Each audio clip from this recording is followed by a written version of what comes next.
परम गुरु भगवान की जय। आज का पवित्र दिवस संत समागम, भक्त नर नारी सुहृदजनों का, सत्संगियों का यह समागम अद्भुत लग रहा है।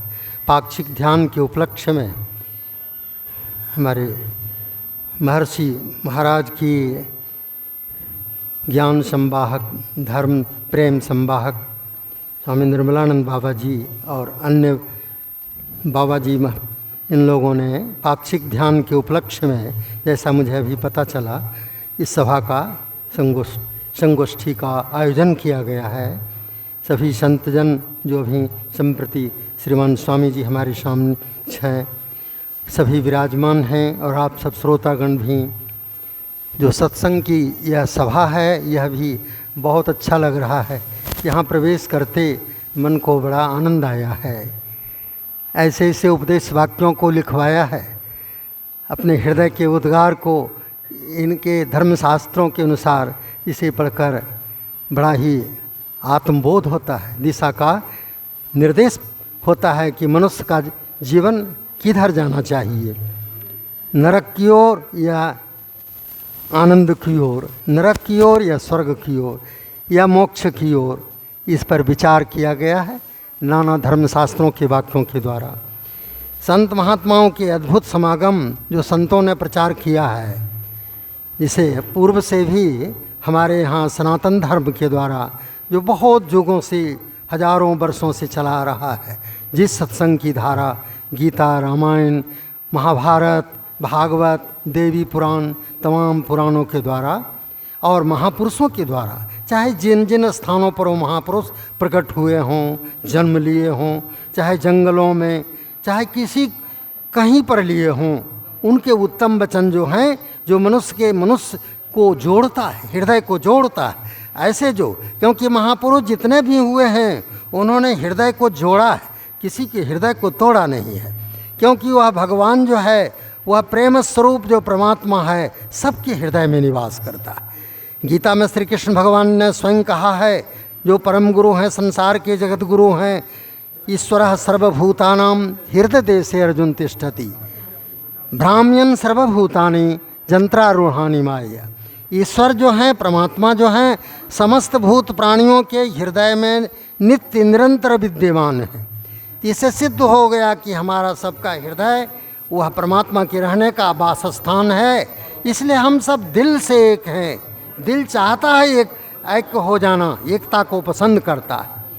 इसीलिए जब ऐक्य होता है तो आनंद हो जाता है, आनंदमय हो जाता है। इसी के लिए योग का अभ्यास किया जाता है। जो आप लोग ध्यान योग का आश्रय लेते हैं, वैराग्य का आश्रय लेते हैं, संसार के माया मोह को त्याग कर जो क्षुद्र सुख की ओर ले जाता है, उनसे मोड़कर अपने मन को ऊर्ध्वमुखी करने के लिए जो हम नाद बिंदु आदि की उपासना करते हैं, अपने मन को ऊर्ध्वगामी बनाना चाहते हैं, उसी का यह संत समागम प्रकट रूप है, जिसमें आने के बाद हमारा विचार आला होगा, उत्तम होगा कि हम उस कार्य को करने के लिए प्रेरित होंगे, हमें प्रेरणा मिलेगी, हमें शक्ति मिलेगी। मनुष्य दोनों प्रकार के मन से चलायमान होता है। एक उत्तम मन है, एक अधम मन है। एक उत्तम मन है, दूसरा अधम मन है। अधम मन सदा नीच प्रवृत्ति की ओर ले जाता है। उसका काम ही है निम्न से निम्न तरफ बहते जाना, जैसे जल की धारा सदा ऊपर से नीचे बहती है। लेकिन हम मानव हैं, हम प्रकृति के अनुरूप ढलने के लिए नहीं पैदा किए गए। परमात्मा ने मनुष्य को इसलिए पैदा किया कि प्रकृति को जीत कर ही परमात्मा की तरह ऊपर चढ़ेगा। परमात्मा माने सुख का महान के अंदर, सबका दिल परमात्मा का दिल है, परमात्मा का वास सबके दिल में। धर्मशास्त्र भी यही कहते हैं, समस्त दिल का सुहृदम सर्वभूतानां ज्ञात्वा माम शांति मृक्षति। भगवान का कौल भी है कि सभी भूत प्राणियों के जितना जीव जगत में उत्पन्न हुए, सबका मैं सुहृद हूँ। भगवान तो उसको कहते हैं। ये नहीं कि एक से द्वेष, सारे भूमंडल, सारे जीव जंतु सब भगवान के ही वास स्थान है। सब में भगवान प्रवेश किया और अपनी शक्ति से उसको जीवित रखा है और चाहता है कि सभी उन्नति को प्राप्त करें, ऊर्ध्वगति को प्राप्त करें। नाना शरीर उस कार्य को सिद्धि के लिए दिए गए, लेकिन उसमें मानवेतर जितनी जोनियां है, जितने प्राणीगण हैं, उसमें ये अधिकार नहीं दिया गया जो हमें मानव शरीर में आकर प्राप्त हो गया है।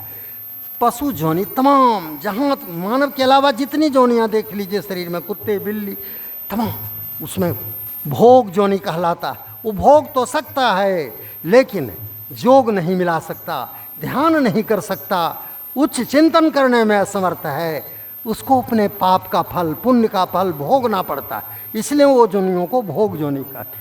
और बहुत कृपा करके, दैव कृपा से, ईश्वर कृपा से मानव का शरीर प्राप्त होता है।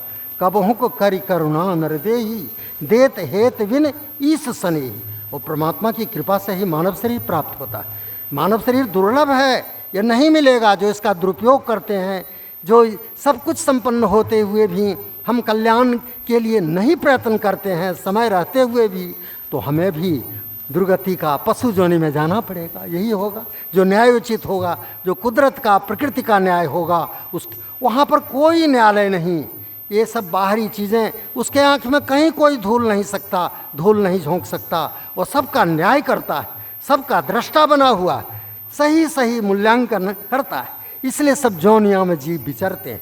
अब मानव जोनी हमें खास करके इस स्थान पर आकर के हमें विचार करने, जिसे संत जन जगाते हैं, चेतावनी देते हैं संस्कार करने के लिए, संस्कारित करने के लिए।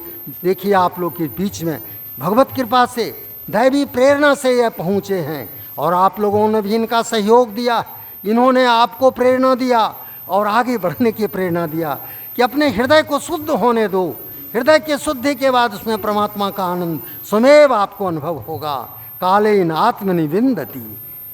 भगवान श्री कृष्ण कहते हैं, योग अभ्यास करते करते, नाद बिंदु की साधना करते करते, जब हृदय पवित्र होगा, सूक्ष्म होगा हमारी बुद्धि, तो अपने आप वह चेतन आत्मा का आभास हो जाएगा, अनुभव हो जाएगा।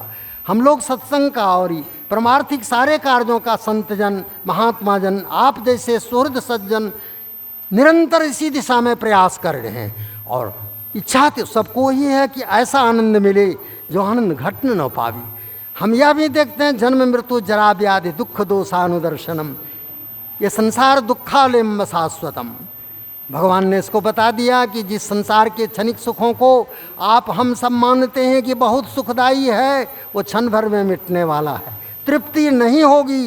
कितना भी संसार का वैभव भी प्राप्त हो जाए, वो भी सब त्याग करके जंगल चल।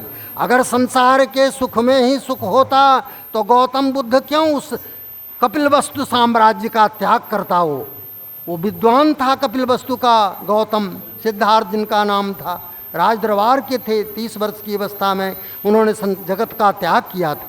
अगर उनको विचार नहीं होता है, नहीं समझते कि इससे भी महान सुख है जो हमारे द्वारा उपलब्ध किया जा सकता है, उस ज्ञान को जिसे पाकर के मोक्ष की प्राप्ति होती है, निर्वाण प्राप्त करते हैं। तो निर्वाण के प्राप्ति के लिए महर्षि जन, महात्मा जन, गुरुजन, महापुरुष जो संसार को पार कर चुके, तीनों गुणों से जो ऊपर उठ चुके हैं, वे जीवों को चेताते, प्रबोध करते हैं, उनको उत्साह बढ़ाते हैं, उनके गुण अवगुण को भी, उनके दोषों को देखते हुए भी कहते हैं धीरे धीरे अपने कमियों को, दोषों को त्यागते चलो। एक एक करके यदि त्याग देंगे तो हम पूर्ण देवता इसी मानव शरीर में होंगे। इसीलिए ऐसे ऐसे आयोजन सत्संग के, जो महापुरुष इन घोर जंगलों के बीच में, प्राचीन काल में भी सभी आश्रम बड़े बड़े महर्षियों के जंगलों के अरण्यों में हुआ जाता था। वहीं वेद लिखा गया, वेद, वहीं उपनिषद की रचना हुई, वहीं महाभारत की रचना हुई।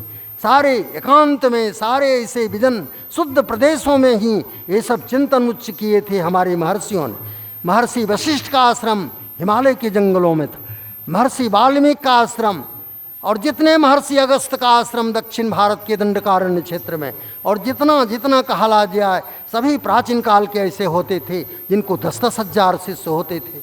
वहाँ पर जा कर के संसार के राजे ग्रस्त सब आम जन वहाँ शिक्षा प्राप्त करते थे और आते थे। और इस भारत की योगदान उस महान संस्कृतियों का रहा, और आज तक वो कल्चर, वो संस्कृति, वो संस्कार हम में आप में भी आया हुआ है। तभी सौभाग्य है कि महात्मा जन ऊपर इस तरह से विराजमान हैं और आप नीचे आसन पर बैठकर उनके वचनों का श्रवण करने के लिए, क्योंकि बहुत बड़ी समस्या है। दुखों से छूटने के लिए हम सत्संग का, सत्पुरुष का आश्रय लेते हैं, वो सत्संकल्प परमात्मा की प्राप्ति चाहते हैं, अनुभूति करना चाहते हैं।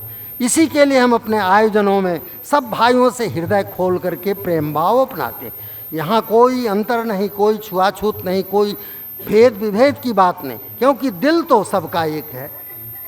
ईश्वरा सर्वभूतानाम हृदय देशे अर्जुन, हृदय सबका एक है, हृदय किसी का टूटने न पावे, दिल न टूटे, यही हमारे गुरुजन ने, हमारे महापुरुष ने बताया, वही सबसे बड़ा धर्म है। किसी का दिल आपके द्वारा मेरे द्वारा टूटना नहीं चाहिए, इससे बड़ा धर्म कुछ दूसरा नहीं। हमारे परम सरकार का भी एक मैं सूत्र वाक्य कहता हूँ, उन्होंने बहुत लोगों के दिलों को जोड़ने में, इसलिए लाखों लाख लोगों को अपने पीछे फॉलोअर बना लिया, उनके चरणों के पीछे चलते थे।